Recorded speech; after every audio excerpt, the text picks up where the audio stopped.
Python, the concept of object-oriented programming focus on basic principle, inheritance, a process of using details of new class without modifying an existing class. So first up is class syntax.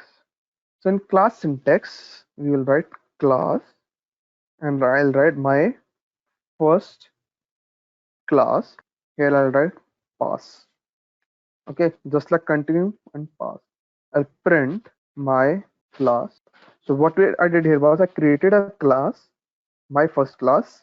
I added documentation to it.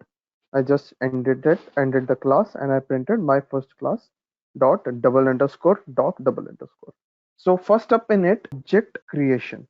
In object creation, how do you create an object?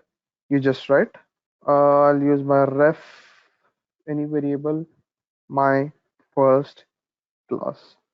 So this is now an object.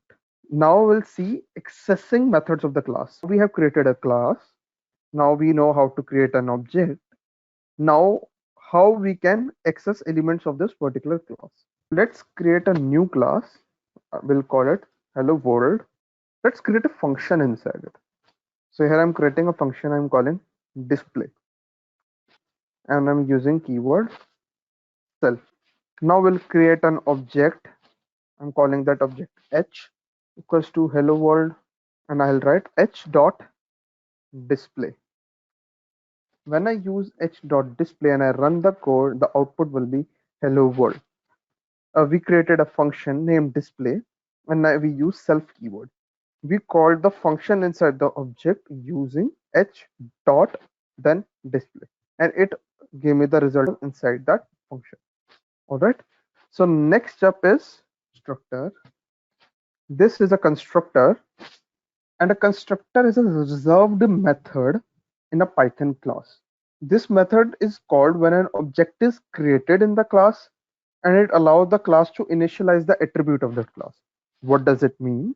That whenever I'm defining anything in this class, so we use this constructor to initialize everything that I'm defining in this class. We will use the keyword self. The self is the keyword in Python that is used to call all the instances in class. Let me give you one example. Let's create a new class. We'll create class student. Okay, I created one class student, and yet I'm defining a constructor, and I'm using keyword self. And this I'm writing self dot name. Let's give a name ABC. Self dot r number. I'll use one. Self dot marks. Let's say 90. Let's create an object. When I want to print these elements, I will write s1 dot name, comma s1 dot r number, comma s1 dot marks. So here is the result. Let's take one more example.